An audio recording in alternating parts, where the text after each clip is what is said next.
안녕하세요. 성공예감 이대호입니다.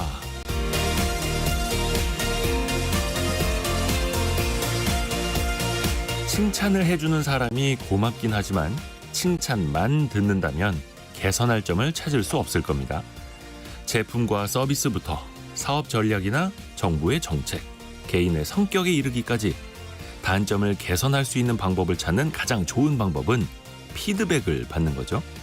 특히 단점, 개선점을 찾아주는 부정적인 피드백이야말로 나를 긍정적인 방향으로 이끌어주는 감사한 지적일 겁니다. 하지만 누구나 그런 부정적인 피드백이 기분 좋을 리는 없죠. 내가 생각하지 못했던 다른 사람에서 보는 단점을 지적하니까요.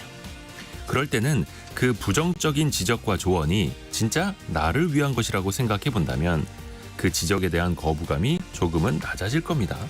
또 하나 중요한 건 나에 대한 조언과 지적을 남기기 위해서 그 사람이 시간과 노력을 투자했다는 사실입니다.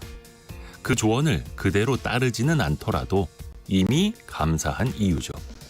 성공예감 이대호입니다. 시작합니다.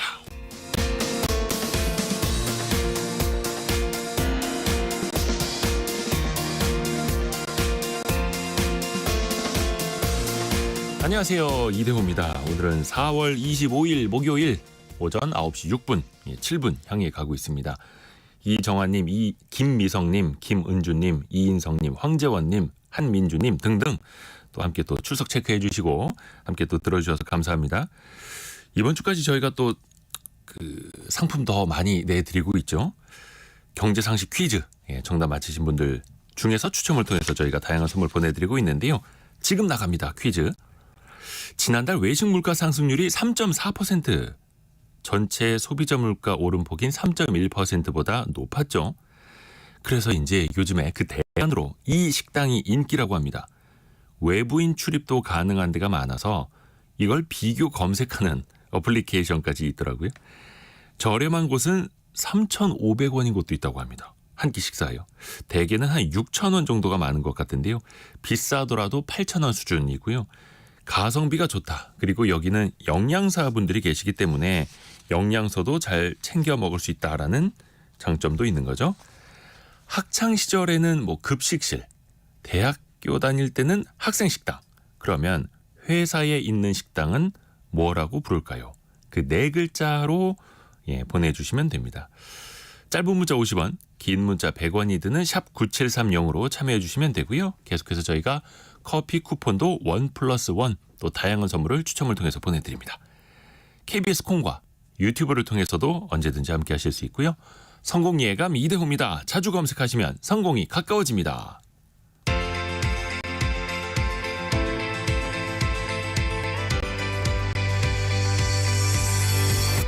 KBS 1라디오 성공예감 이대호입니다.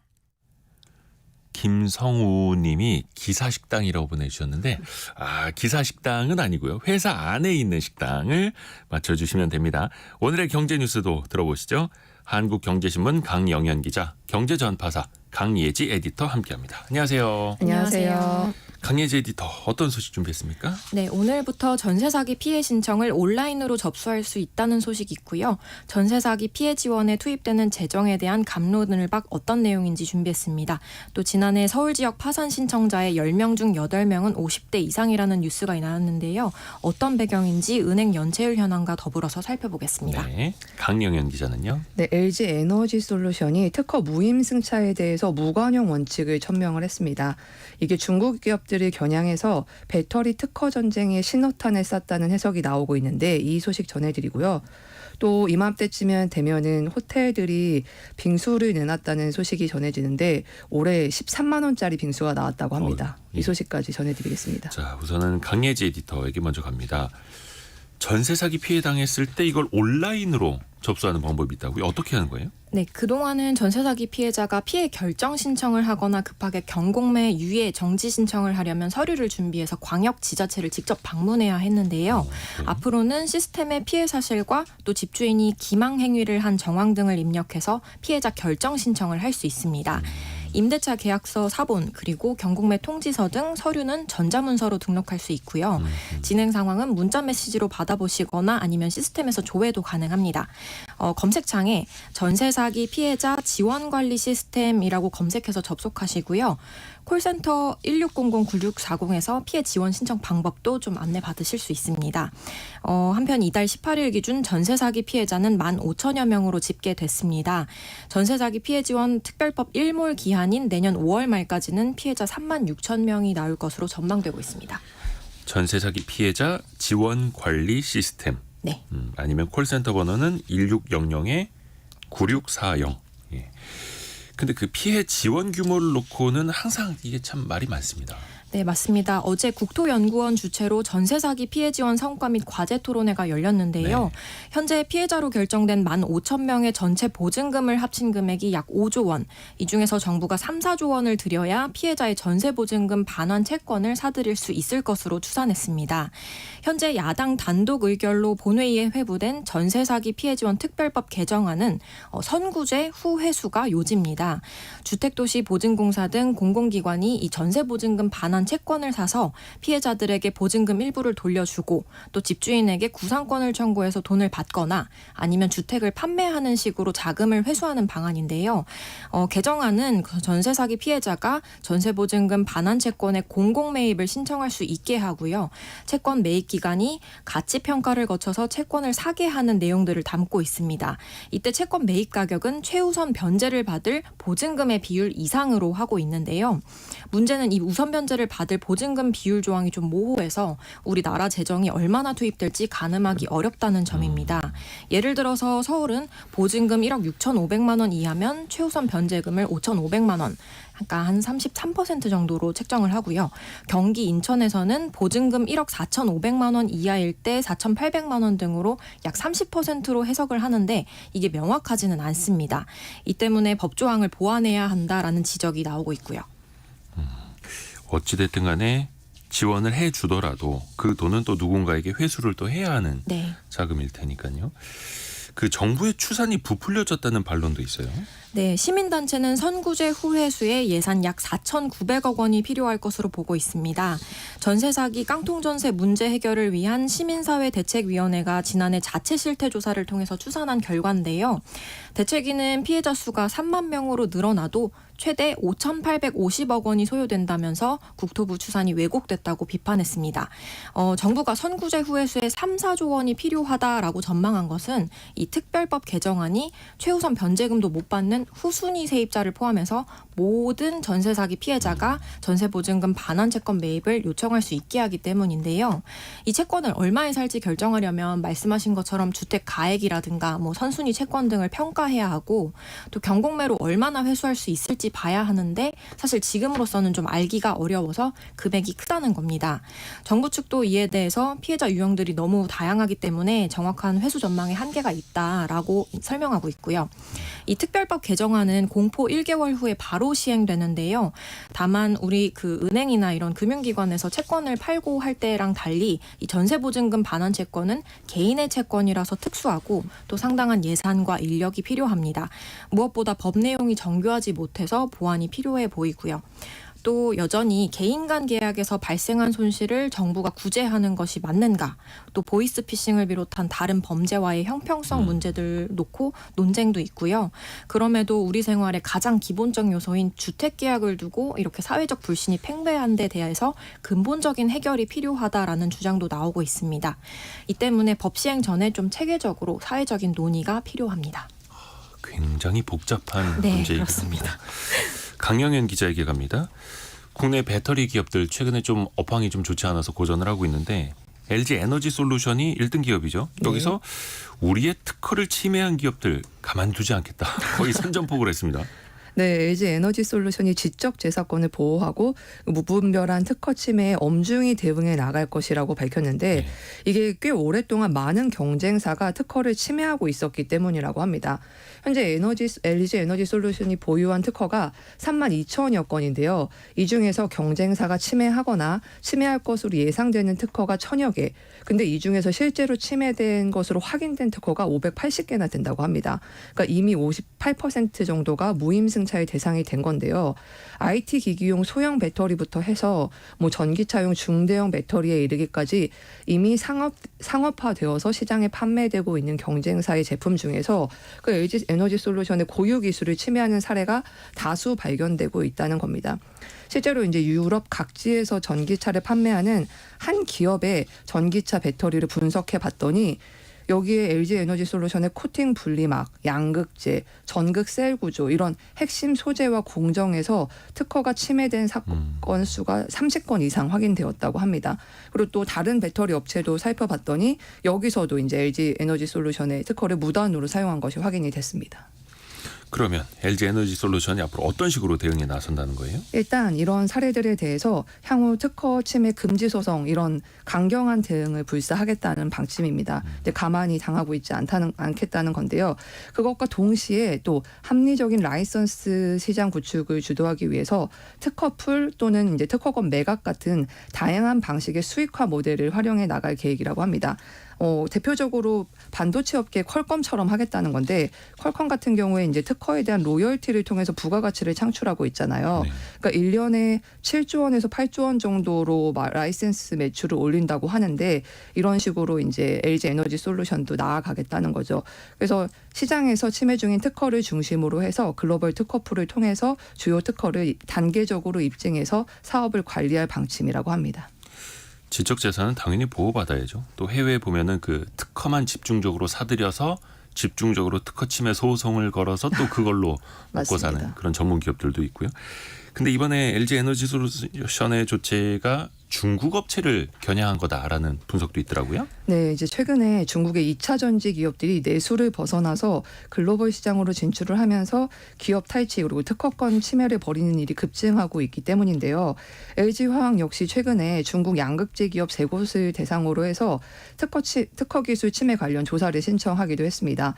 또 중국 S볼트 등이 삼성 SDI 그리고 SK이온의 배터리 비소를 빼돌린 혐의로 사법 당국의 조사 대상이 되기도 했죠.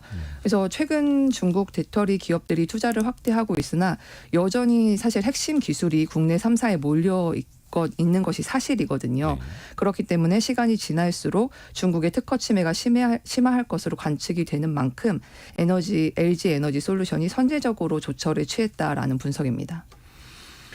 자, 이번에는 강예재 에디터에게 갑니다. 참 개인 파산하시는 분들 많이 있는데 특히 장년층이 많다고요? 네, 서울시 복지재단 파산면책 지원 실태 조사 결과가 나왔는데요. 지난해 개인 파산 신청자의 86%, 그러니까 10명 중에 8명꼴로 50대 이상으로 나타났습니다. 연령별로 살펴보면 60대가 가장 높았고 이어서 50대, 70대 순인데요. 이분들 비중이 20-30% 정도 차지하는데 30, 40대 분들은 10% 이내이거든요. 그래서 훨씬 높은 것으로 좀 조사가 됐고요. 또 남성 비중이 64%로 여성보다는 높았고요. 또 고령일수록 경제활동 이 줄어서 채무를 갚을 능력이 부족해 파산이 높은 것으로 분석됐습니다. 지난해 접수된 개인 파산 신청 중에서 유효한 건수가 약 1,400건인데 신청자 10명 중 9명은 무직자이고 기초생활수급자 비중도 비슷한 수준입니다. 또 1인 가구가 10명 중 6명꼴로 나타났고요. 빚을 낸 이유들을 좀 들어보면 생활비 부족이 가장 높았고 사업이 안 되거나 채무보증 또 사기 피해 등의 이유도 있었습니다. 아무래도 좀 연세 드신 다음에 또 경제적으로 문제가 생기면 재기하기에도 또 시간이 또 부족하기도 한데요. 네, 그래서 신청자 절반 이상이 1억 원 미만의 빚을 졌고요. 또 개인 파산 면책 이용자 중에서 과거 파산 면책 경험이 있는 사람이 10명 중 1명으로 나타났습니다. 이 말은 빚의 악순환이 좀 계속된다라는 걸 보여주는데 서울시 복지재단은 채무를 갚을 수 있도록 일자리 지원 등 맞춤형 복지 정책을 제안하겠다라고 밝혔습니다. 그렇죠. 빚에 허덕이는 분들에게 가장 좋은 정책은 빚을 깎아주는 것보다는 일을 해서 갚을 수 있도록 그 기초 체력을 좀 같이 다져주는 일이죠. 최근에 은행 대출 연체율도 많이 높아졌다 하더라고요. 네, 금융감독원 발표가 나왔는데요. 지난 2월 기준 시중은행에서 한 달 동안 못 갚은 은행의 대출 연체율이 0.51%로 2019년 5월 이후 가장 높은 수치를 기록했습니다. 은행 대출 연체율은 작년 말부터 좀 빠르게 오르고 있는데 특히 2월 기업 대출 중에서도 중소기업 대출 연체율이 0.7%, 또 개인 사업자 연체율은 0.61%로 3년 전의 3배 수준입니다. 가계 신용대출은 0.84%로 2, 3년 전보다 2배 이상으로 나타났고요. 신규 연체액도 좀 걱정스러운데 올해 들어 6조 원으로 늘어났는데 특히 2월에만 작년보다 1조 원 늘어서 3조 원에 가까워졌습니다. 1금융권보다 문턱이 낮은 2금융권 대출 연체율도 높은데 이 저축은행 연체율은 작년 말 기준 6%대로 2015년 말 이후 8년 만에 최고치를 기록하고 있습니다. 이렇게 연체가 간팔라진 이유가 뭐냐? 그 코로나 시기에 소상공인과 자영업자 등을 대상으로 나갔던 긴급 자금 대출들 만기가 돌아오고 있고요. 또 유예했던 대출 만기도 돌아오고 있는데 이때 대출을 갚지 못하는 차주들이 생겨난 것으로 해석됩니다. 이렇게 여기저기서 좀 빨간불이 켜진 셈인데 연체율 통계를 집적한 금융감독원은 일단은 관리 가능한 수준이다라고 입장을 밝혔는데요. 현재 연체율이 0.51%인데 이것이 코로나 이전 장기 평균 0.78%보다는 여전히 낮다라고 하면서 금융기관이 부실채권을 매각해서 건전성을 좀 관리하게 하고 또 취약차주에 대한 채무 조정을 활성화하겠다라는 방침을 밝혔습니다. 네. 강영현 기자에게 갑니다. 때 되면은 호텔 빙수 가격이 항상 화제가 되더라고요. 네. 이번에도 많이 올렸더라고요. 네, 국내 특급 호텔에서 판매하는 애플망고 빙수 가격이 연이어 오르고 있는데 네. 이번에 13만 원짜리 빙수가 등장을 했습니다. 한 그릇에. 네, 한 그릇에요. 시그니엘 서울에서 판매하는 건데 이 애플망고 빙수를 13만 원에 판매를 한다고 합니다. 지난해 이게 12만 7천 원이었는데 2.4% 오른 거고요. 일단 호텔 측에서는 제주 애플망고 가격 이 많이 올랐다. 이런 물가 인상을 반영한 것이다. 이렇게 설명을 했습니다. 사실 이 애플망고 빙수가 MZ세대한테 큰 인기를 끌고 있는데요. 그러면서 가격이 매년 급등하고 있습니다. 시그니엘 서울도 비싸지만 다른 호텔도 상황이 비슷한데 일단 서울 신라호텔 같은 경우에 애플망고 빙수가 매년 급등을 거듭한 끝에 올해 10만 원을 돌파했고요. 그랜드 워커힐에서 판매하는 멜론 망고 빙수도 7만 3천 원. 그리고 작년에 애플망고 빙수 가격을 12만 6천 원으로 책정을 해서 화제를 모았던 포시즌스 호텔은 올해 동결을 해서 그래도 여전히 12만 6천 원입니다. 그러니까 호텔들은 이제 수입산 망고 가격은 하락하고 있는데 제주산 애플망고 가격은 오르고 있다. 이것을 가장 큰 가격 인상의 이유로 꼽고 있습니다. 또 인건비 같은 다른 물가 등이 많이 올랐기 때문에 어쩔 수 없다는 건데요. 실제로 보면은 서울시 특별시 농수산식품공사에서 집계하는 가락시장 가격 현황에 따르면 국산 망고 가격이 3kg 기준으로 해서 평균 가격이 16만 1천 원에 거래가 됐습니다. 그러니까 지난해 동기에 이게 11만 5천 원이었으니까 40%가량 오르긴 했는데 뭐 그렇다고 해도 빙수 한 그릇 가격이 13만 원인 건 좀 과도하다 이런 의견이 많이 나오고 있습니다. 그죠. 뭐 망고를 한 3kg, 4kg 얹어 놓는 거 아니니까요. 김미성 님이 놀라운 가격 어떤 맛인지 한번 먹어보고 싶네요라고 보내주셨는데 사실 그 한 그릇 원가가 얼마나 하겠습니까? 사진 찍고 공유하고 자랑하고 마음속에 한번 품어보는 가격 아닐까 싶은데 뭐 그게 중요한 재작년에 건 한 아니죠. 5, 6만 원 정도 했던 것 같은데 네. 제주도 호텔 쪽에서 근데 정말 2년 만에 가격이 거의 한 2배, 3배 정도까지 오른 것 같습니다. 근데 저 개인적으로는요. 호텔 빙수 가격이 50만 원을 하건 100만 원을 하건 우리가 걱정할 건 아닙니다. 어차피 그게 저희는 뭐 타겟이 아닙니다. 네. 한 그릇이 팔리건 10그릇이 팔리건 뭐 마케팅 그 포인트일 수도 있고요. 중요한 건 이거예요. 생필품 가격도 많많이 올랐잖아요. 네, 맞습니다. 한국소비자단체협의회 물가감시센터가 발표를 했는데요. 수도권 420개 유통업체에서 판매하는 37개 생활필수 품목 가격을 조사한 결과 25개 품목이 가격이 지난해보다 상승한 것으로 나타났습니다. 평균 상승률이 5.5%나 됐는데요. 품목별로 보면 이제 설탕 가격 상승률이 19%로 가장 높았고 아이스크림, 케첩, 기저귀, 된장 순으로 보였습니다. 이 상위 5개 품목의 평균 상승률이 무려 11%에 달했습니다. 그러니까 특히 설탕 가격 상승세가 두드러졌는데 설탕이 이제 지난해 8월 출고가 인상 여파로 큰 폭으로 가격이 올랐었는데 이 이후로 소비자 가격 상승세가 올해 1분기까지 이어지고 있는 모습입니다. 이제 설탕 가격이 오르면서 설탕을 원재료로 하는 과자, 아이스크림, 케첩 이런 가격도 줄줄이 오르면서 물가 도미노 현상도 현실화하고 있습니다. 또 가격뿐만 아니라 용량을 줄이는 슈링크플레이션도 이번 조사에서 발견이 됐는데 한 참치 제품 같은 경우에는 중량을 100g에서 90g으로 줄였습니다. 그래서 가격이 떨어진 것처럼 보였지만 사실은 그람당 가격으로 보면 오히려 가격이 많이 올랐다는 것을 확인할 수 있었습니다. 그래서 협회 측에서는 식량 농업기구의 식량 가격 지수를 보면은 지난해 7월 이후로 하락세가 이어지고 있거든요. 그리고 또 밀가루, 식용유 주 원재료인 소맥, 그리고 대두유 가격도 내려서 소비자 가격을 인하할 여지가 있다라고 주장을 하고 있습니다. 그러면서 이제 원재료 상승을 이유로 지난해 가격 인상을 단행했던 업체들에게 이를 소비자가에 즉시 적용해서 소비자들의 장바구니 물가 부담을 줄여줘야 한다고 지적을 하고 있습니다. 좀 아까 저희가 그 호텔 13만 원짜리 빙수 이야기했더니 박지수님이 6천 원짜리 빙수도 못 먹는 일인데 그 빙수는 누가 먹나요? 보내주셨고 빙수 한 그릇 먹기도 너무 비싸 보인다라는 말씀하셨는데 저는 작년에 빙수 만든 기계를 사놨습니다. 작년에 몇 번 못해 먹었는데 올해는 좀 본전을 뽑아야겠다는 생각도 듭니다.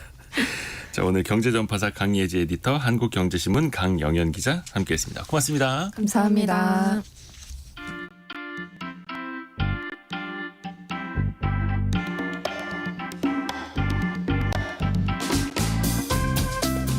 지금 여러분께서는 KBS 일라디오 성공예감 이대호입니다를 듣고 계십니다. 참여해주신 여러분께는 추첨을 통해 아름다운 식탁 창조 주비푸드에서 자연에서 갈아 만든 생와사비를, 쉽고 빠른 판촉물 제작 시너지 기프트에서 대용량 에어프라이어를, 그리고 성공예감에서 준비한 커피 쿠폰을 보내드립니다. 당첨자는 성공예감 이대호입니다 홈페이지에서 확인하세요.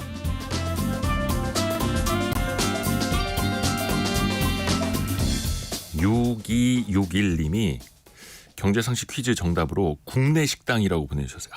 국내에 있는 식당은 맞는데 오타겠죠? 6261님. 한 번 더 내드릴게요. 경제상식 퀴즈. 지난달 소비자 물가 상승률이 3.1%였는데요. 비빔밥은 6% 가까이 뛰었고요. 떡볶이, 김밥, 냉면, 햄버거도 5% 넘게 그 가격이 상승했다고 합니다. 그래서 직장인들이 상대적으로 저렴한 이 식당으로 발길을 돌리고 있는데요. 사실 이 식당도 지난해와 비교해서 그 가격이 5.1% 정도 올랐다고 합니다. 이 때문에 삼성 웰스토리, CJ 프레시웨이 등 주요 단체 급식 기업의 매출도 지난해 또 크게 성장했다고 하는데요. 회사밥이라고도 하고 어떻게 보면 기업들이 직원들을 위한 복지 차원에서 또 어디는 그렇게 싸고 맛있더라 이게 소문이 나면 그 회사의 또 이미지가 좋아지는 그런 효과도 나타나죠. 네 글자로 이 회사에 있는 식당을 맞춰주시면 됩니다. 3288님이 지금 놀러가는 길에 관광버스 아저씨가 성공예감 이대호입니다를 틀어주셨네요. 왠지 여기 계신 분들 다 문자 쓰고 계실 것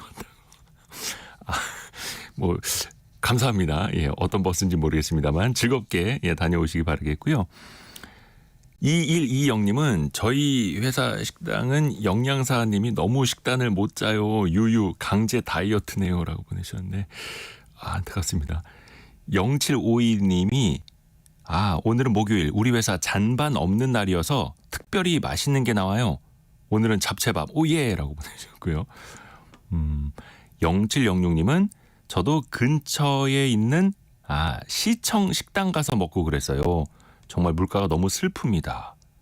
라고 보내주셨네요. 박정민님은 우리 회사에도 이 식당이 있어요. 4,500원 정도에 무엇보다 메뉴 고민을 안 해도 되니 좋습니다. 라고.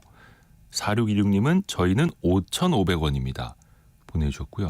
아까 어떤 분이 3717님이 평일에는 노인복지관 3,500원에 점심을 먹고 토요일, 일요일에는 시립도서관 6,000원짜리 이용합니다. 식사가 좋고 영양사가 있어서 든든합니다. 요즘에 이런 정보를 서로 이제 주고받는 것도 주변 분들을 위한 일종의 경제적인 뭐라 해야 될까요? 좀 저축하는 효과도 나타나는 것 같고요. 좋은 정보도 많이 공유해 주셔서 고맙습니다. 여러분이 생각하시는 그 정답 4글자 짧은 문자 50원, 긴 문자 100원이 드는 샵 9730이나 KBS 콩으로 보내주시면 됩니다. 오늘의 움직임에 주목하고 세상의 흐름을 놓치지 않습니다. 여러분의 내일을 응원하며 성공의 열쇠를 함께 찾아갑니다. 성공예감 이대호입니다.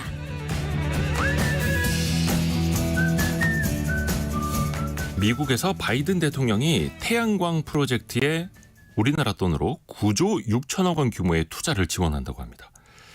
우리나라 민간 분야에서도 또 보폭을 맞추고 있고 미국도 역시 마찬가지인데요. 챗 GPT를 개발한 오픈 AI가 태양광 스타트업에 투자를 하기도 했고요. 현대차 그룹도 미국의 새로 짓는 전기차 공장에 태양광으로 이 전력을 동원하겠다 이렇게 밝히기도 했고요.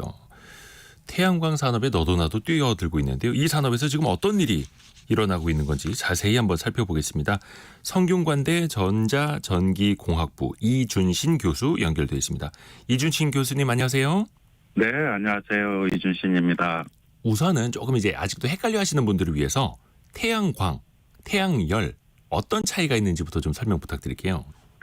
네, 태양광은 그 태양의 빛으로부터 전기를 만드는 것이고요. 네. 태양열은 태양의 빛으로부터 열, 즉 보일러 같은 그 뜨뜻한 물을 만드는 거라고 구분을 하시면 좋겠습니다. 그래서 태양열판 이렇게 하면 좀 용어가 요즘에는 다 태양광 그 발전해서 태양열판 이렇게 하시는데 용어를 태양광 발전 시스템이나 태양광 모듈 이렇게 해야 될 것 같습니다.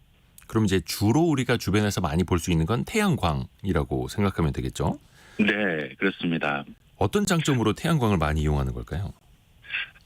태양광은 설치가 용이하고 소음이 없고요.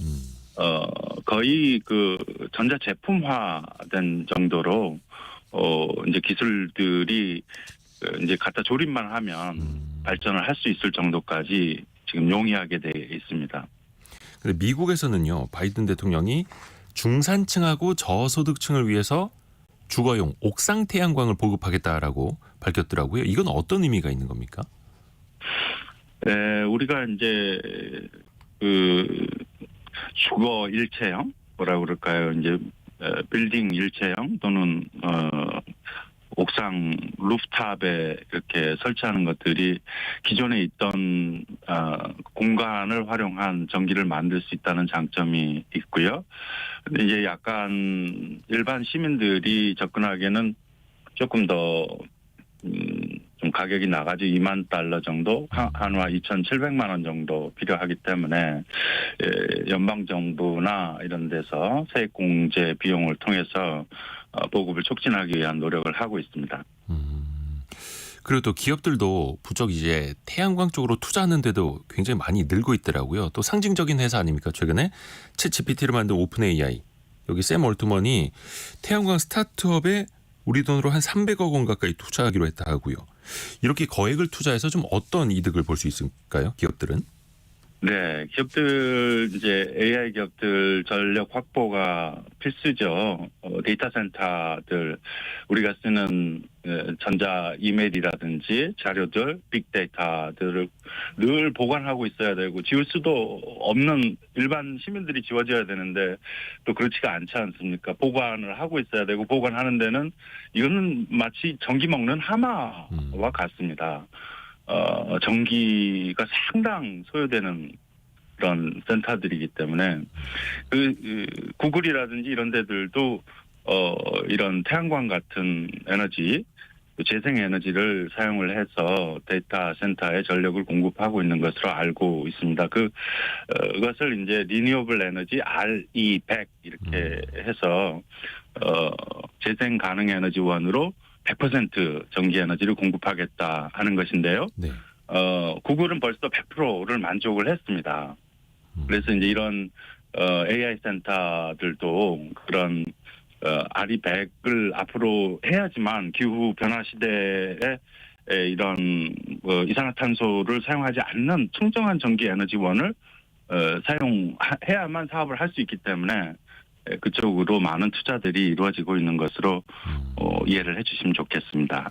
그 수많은 서버를 돌리는데 들어가는 뭐 기본적으로 이제 가동하는 데 따르는 전력뿐만 아니라 이 냉각하는 데도 엄청난 또 전력이 소요된다 하더라고요. 근데 그거를 일반적인 화석 연료로만으로는 돌리기에도 또 비용도 많이 드는 거고요. 그래서 또 태양광을 선택을 하고 있고. 근데 우리가 생각을 해보면 신재생 에너지 중에서 뭐 풍력도 있고요.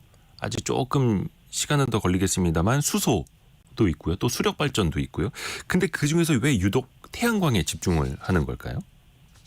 네, 태양광이 그 기술의 성숙도와 모듈화 특성 그 파트들을 나눠 가지고 아주 수 킬로와트에서부터 수 기가와트까지 용이하게 네. 할 수가 이렇게 설치를 해서 이제 전기를 만들 수가 있고요. 그 풍력들은 풍력 자원이 있는 곳에 대단히 단지 설계를 해야 되고 수력도 이제 어떤 특정한 부분에 수력을 낙차를 줄 수 있는 곳, 물량이 많은 곳, 또 이제 환경 변화가 심하다 보니까 수력은 세계적으로 또 이제 그 태풍이라든지 폭우가 와서 파손이 됩니다. 파손된 거가 복구가 잘 안 되고 그래서 수력이 주력 에너지원으로 나오기가 어려운 부분이 있고요. 그다음에 이제 수소는 아직 그 연구를 더 해야 되는 부분이 있고 그 인프라가 또 많이 이제 설치가 돼야 되지 않습니까? 네.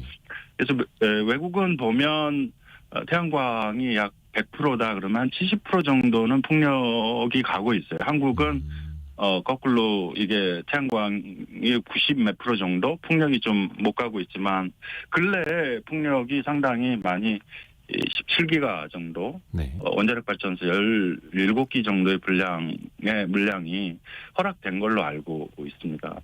그래서 유난히 우리나라는 특히 이제 태양광이 용이하게 설치가 가능하고 장소에 제약을 안 받다 보니까 이렇게 많이 되고 있고 또 이제 바이든 정부에서 인플레이션 감축법을 통해 가지고 태양광과 같은 그 제조 설비 또 태양광 발전 있는데 막대한 양의 자금을 지금 지원하고 있기 때문에 더 유독 태양광이 많이 빨리 보급되는 것 같습니다.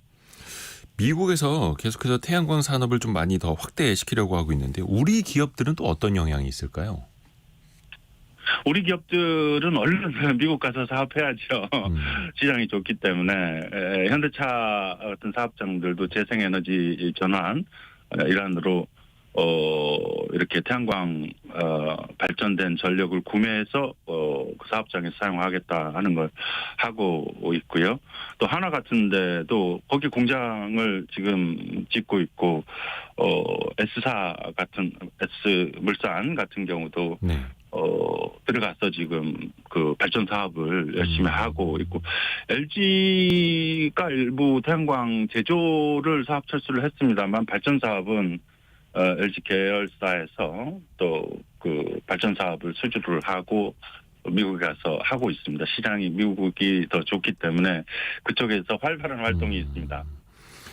그럼 우리나라 땅 안에서는 어떻습니까? 지금 태양광을 얼마나 많이 쓰는지 특히 이거를 다른 나라랑 비교해 봤을 때는 어떨까요? 에너지 원 네, 비중에서. 전 정부에서 상당히 노력을 많이 했죠. 네. 그렇게 해서 국내에서는 약 원자력 발전소 20기분 정도 20개 원자력 발전소 정도 되는 분량으로 늘었어요. 그래서 한 세계 한 12위권 정도 현재는 그 물량이나 보급된 양으로 봤을 때. 근데 외국은 약 그 태양광이 그렇게 20기 된다 그러면 한 15기 정도 분은 풍력으로 이렇게 구성이 되는데 우리나라는 그러지 못했어요. 태양광이 거의 90 몇 프로 정도 점유를 하고 있고 풍력이 이제 개발에 단지 개발하고 민원들이 많았죠. 주변에서 또 이제 풍력 자원이 있는 곳을 선정을 해야 되고 이러다 보니까 풍력이 조금 더 늘어야 되고 이번 정부 들어서는 약 17기가 정도가 개발 단지 승인이 났기 때문에 앞으로는 좀 늘어날 것 같습니다. 현재는 네. 태양광이 압도적으로 많은 형태입니다. 얼마 전에 뉴스 보니까 그 해상풍력 단지 주변에 오히려 물고기들이 더 많이 살게 돼가지고 주변 어민들이 어획량 늘어나서 또 좋아하신다는 이야기도 있더라고요. 다시 한번 또 태양광으로 가서 질문을 더 드려볼게요. 네. 그러면 이게 기존의 화석연료 발전 대비 태양광 발전을 하면 가격이 얼마나 저렴한 것인가 이것도 경제적으로 좀 따져봐야 되잖아요. 어떻습니까? 예. 네, 그렇습니다. 이 태양광은 아주 비싼 에너지원이었습니다. 20년 전만 해도 거의 기존 발전원의 7배, 8배 이래가지고 그 보조금을 거의 700원, 킬로와트당 700원을 주면서 20년 전에 한국에서 도입이 되기 시작을 했습니다. 완전 초반에요. 그래서 지금 보면은 아주 작은 물량이겠습니다만 그때는 꿈과 같은 얘기였죠. 네. 그 천지붕 1000개 가정에 1000kW를 보조금을 줘가지고 이 일을 시작을 하겠다 해서 김대중 정부 때 그 시작을 했던 것으로 알고 있습니다. 근데 지금은 뭐 거의 기존 발전 단가와 비슷할 정도까지 물론 이제 규모와 또 일사량이 어느 곳에서 했느냐 하는 것에 따라서 조금 가격이 이렇게 어떤 데는 또 좀 경쟁력이 없고 어떤 데는 기존의 발전원보다도 더 화력 발전보다도 더 저가로 발전할 수 있는 특히 이제 중동이라든지 그 사막 지역 이런 데서는 석탄 발전 단가보다도 더 싸게 나온다 하는 데까지 하락이 돼 있습니다. 아주 발전 단가 하락이 지난 10년간 아주 매우 급격하게 이루어진 분야입니다. 또 그 규모를 놓고 보면 역시나 도심 지역보다는 농촌 지역의 그 태양광 발전소들이 많이 보이더라고요. 어떤 특별한 이유가 있을까요? 네, 결국에는 우리가 태양광 발전이 빌딩이나 도심 지역으로 와야 되는데 도심 지역으로 올 때는 그 옥상 이런 데들이 다 고층 건물들이지 않습니까? 엘리베이터 타워들이 있고 엘리베이터 타워들이 보통 한 층 이상 차지하기 때문에 그 빛을 이렇게 가리는 그 그늘을 지게 하는 효과가 있어요. 이제 좀 이 방송 끝나고서 아파트나 빌딩들의 좀 그 옥상 쪽을 살펴보시면 뽀득하게 올라온 부분들이 있습니다. 평자가 아니고 평자를 만들려고 그러면 밑으로 지하로 더 그 부분을 파가지고 공사를 해야 되기 때문에 공사비들이 더 증가를 하고 이래서 지금은 현재는 좀 그 설치를 하려고 그러면 그 타워보다 높게 해야 되기 때문에 이제 비용들이 더 들어가서 농촌들 쪽에는 공간들이 더 있기 때문에 또한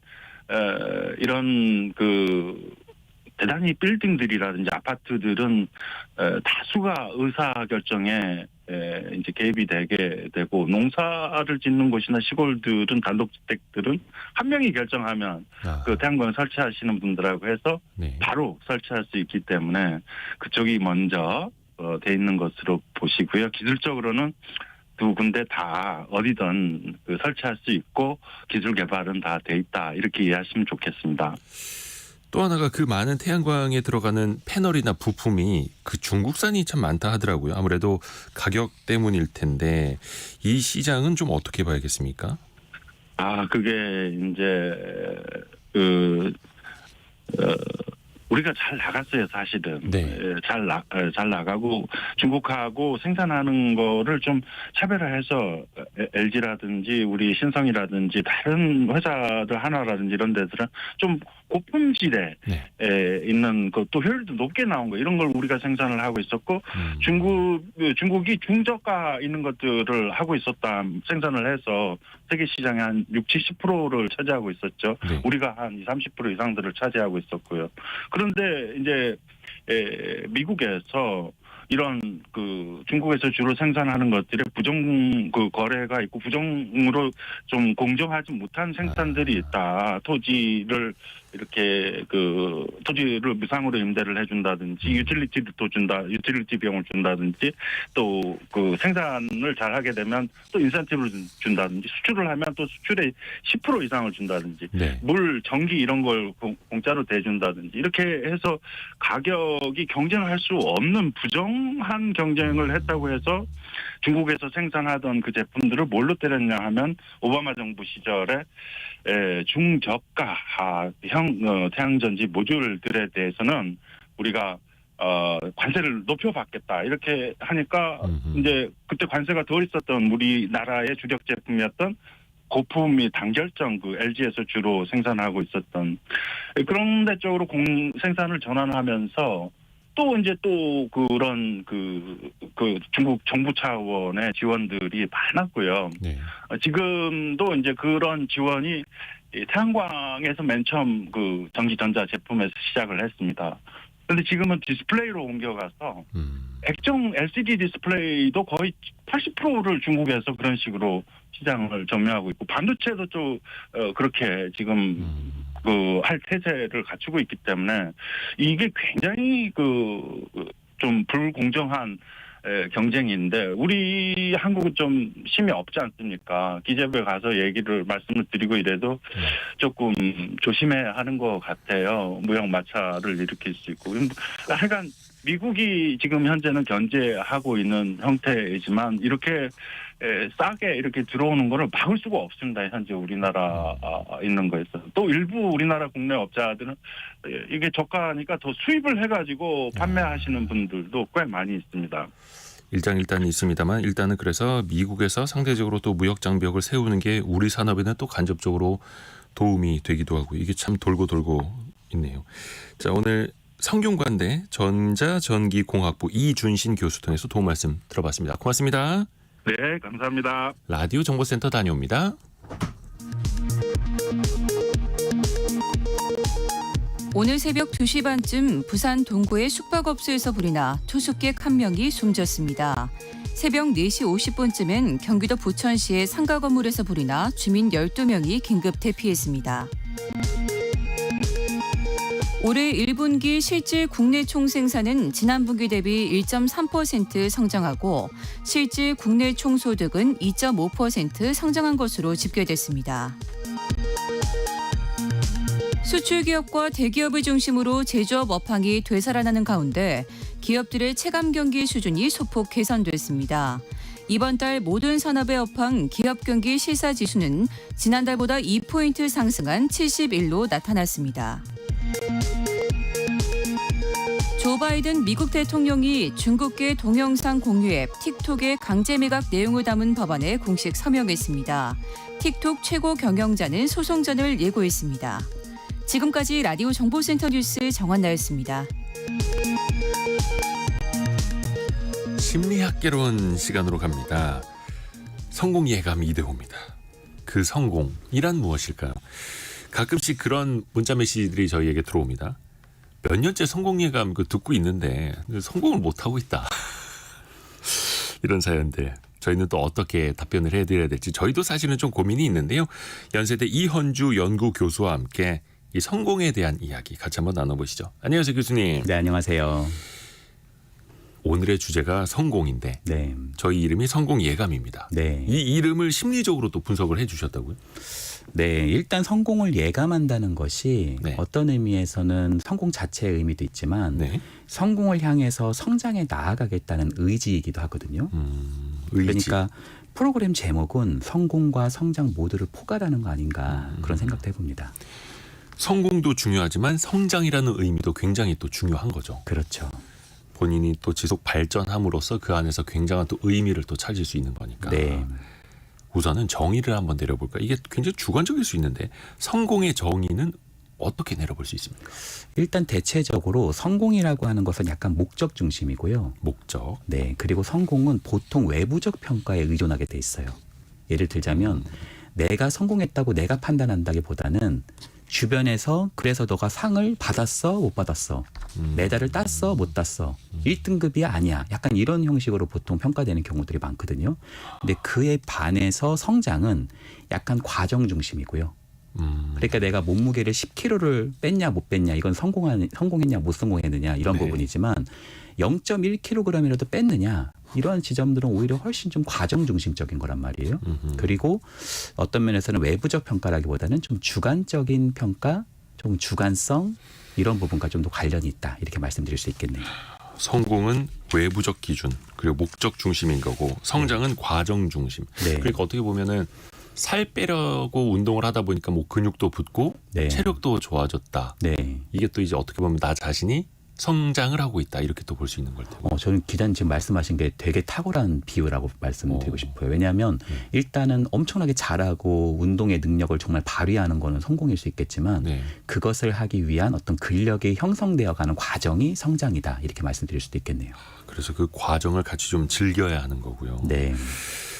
근데 이제 최근에는 SNS가 굉장히 좀 많이 유행을 하다 보니까 특히 SNS에 돈 자랑, 집 네. 자랑, 차 자랑, 가방 자랑 이런 거 올리시는 분들 많거든요. 네. 근데 이거를 또 어쩌다가 보게 돼요. 네. 또 사람들은 또 혹하게 되고 네. 왜 이런 이야기에 사람들은 좀 배 아파하면서도 또 끌리는 게 사실 아닙니까? 네. 왜 그럴까요? 일단 예전에만 해도 약간 이런 셀러브리티들 있잖아요. 대단하신 분들은 보통 약간 책이라든지 아니면 어떤 뭐 가끔 나오는 어떤 공영방송 같은 데만 잠깐 나오는 신비적인 요소가 많았거든요. 네.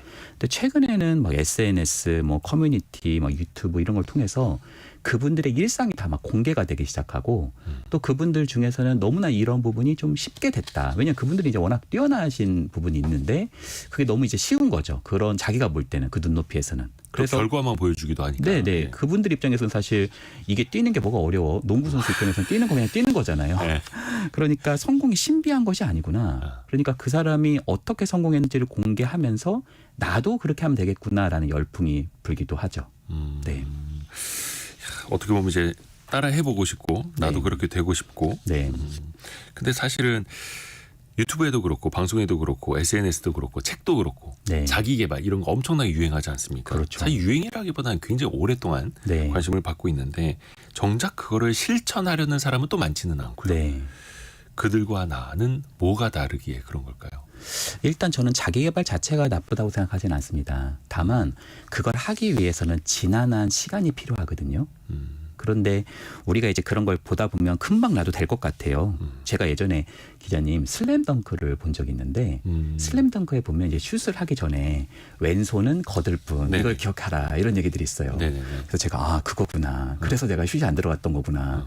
그리고 제가 진짜 왼손은 거들 뿐 하고 이제 그 골대에다가 이제 슛을 넣어 보니까 오른손의 감각으로. 네, 똑같이 안 들어가더라고요.